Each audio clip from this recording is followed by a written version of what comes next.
Bismillahirrahmanirrahim. Assalamualaikum warahmatullahi wabarakatuh. Waalaikumsalam. Ya, kali ini saya ingin mempresentasikan mengenai Agile Software Development. Soal kita membahas tentang software engineering. Oke. Oh iya, nama saya Denmas dari Gradana. Kemudian latar belakang dari Agile Development itu apa sih? Kita mulai ya. Pertamanya itu pada zaman modern ini tuh berkembangnya perubahan kondisi pasar, bisnis, kemudian juga berkembangnya kebutuhan dari end user, kemudian juga munculnya dari beberapa kompetitor. Nah, karena perubahannya itu hampir tidak mungkin tuh mencapai kondisi konsisten atau stabil dalam mendefinisikan kebutuhan sistem karena sifat yang tadi yang fluiditas atau tidak stabil. Nah, oleh karena itu dibutuhkan metode yang cukup tampas atau agile untuk menjawab ketidaktetapan dari perubahan lingkungan bisnis tersebut. Kemudian juga membutuhkan metode agile ini tuh harus dikembangkan dalam usaha untuk mengatasi kelemahan software yang terdahulu dan tentu saja mengatasi ketidakstabilan dari perubahan kondisi pasar itu. Nah, kita mau tahu nih definisinya agile itu apa sih sebenarnya? Definisinya itu adalah suatu pengembangan yang menggabungkan suatu filsafat. Filsafatnya di sini tuh maksudnya mendeliver suatu sistem, kemudian juga itu mengutamakan kepuasan dari pelanggan atau customernya, dan juga dengan kumpulan guidelines pengembangan, salah satunya itu lebih mengutamakan proses penyampaian sistem atau deliver dibanding modeling, yaitu yang terdiri dari analisis dan desain. Kemudian juga mengutamakan komunikasi antar developer sama si customernya. Nah, tujuannya itu adalah tuh untuk merespon dari perubahan kondisi pasarnya dan mengurangi cost of change atau biaya perubahan selama proses pengembangannya. Nah, siapa aja sih yang terlibat dalam proses agile itu? Yang terlibatnya itu adalah si software engineering, tentunya si developernya, dengan stakeholder, yaitu manager, customer, dan end user yang bekerjasama dalam satu tim agile. Nah, sekarang mau kita bahas tentang metodenya atau langkah-langkahnya. Jadi itu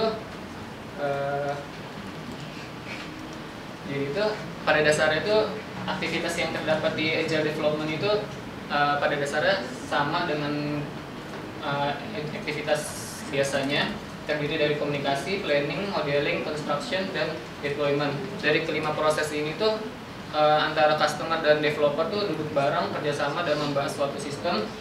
Cuman ditekankan tadi pada saat modeling itu, yaitu analisis dan desain, dia tidak terlalu ditekankan pada proses itu, sehingga karena pada metode biasanya itu proses analisis dan desain itu terlalu memakan waktu, sehingga di agile itu tidak terlalu ditekankan pada proses modeling. Nah, juga di agile itu mengimplementasi proses model incremental. Jadi itu konsepnya seperti ini, seperti di gambar, terdapat increment dari setiap proses pembuatan. Jadi contohnya itu misalnya dalam membuat suatu sistem, misalnya sistem apa gitu, kemudian dibagi ke beberapa tahapan, misalnya tahapan 1, tahapan 2, dan seterusnya. Itu ada dari tanggal sekian pengerjaannya sampai due date-nya kapan.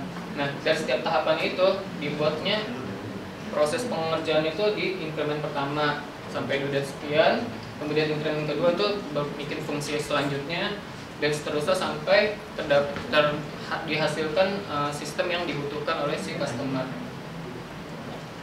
Sekilas tuh incremental sama prototype tuh hampir mirip, soalnya kan ada terdapat proses pengulangan gitu. Nah, sebenarnya itu agak berbeda. Jadi incremental sama prototype itu agak berbeda dari segi requirement-nya. Dari biasanya itu kalau misalnya incremental development itu pada saat mulai pengembangan itu dimulai dari requirement yang benar-benar dipahami atau best understood dari kedua customer dan developer, sehingga terdapat dihasilkanlah sistem delivered system. Sedangkan prototyping itu pada saat pengembangannya itu tidak dimulai dengan requirement yang terlalu dipahami atau poorly understood, sehingga dihasilkan executable prototype, dilempar ke customer, dapat feedbacknya, dapat spesifikasi, kemudian dibuat prototipenya lagi, dan seterusnya sampai dihasilkan sistem yang dibutuhkan oleh customer. Nah, ini ada model proses agile. Beberapa ada, ya salah satunya ada Extreme Programming, kemudian ASD, ada FDD, kemudian ada Kristal, ada juga Scrum.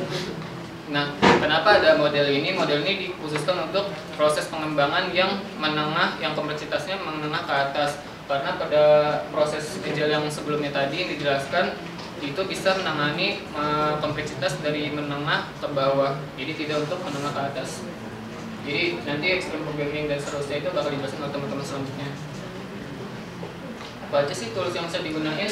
Salah satunya itu ada Rally Software, kemudian ada Learnkit, ada juga Jira Agile. Ini tiga-tiganya itu merupakan aplikasi yang cloud based.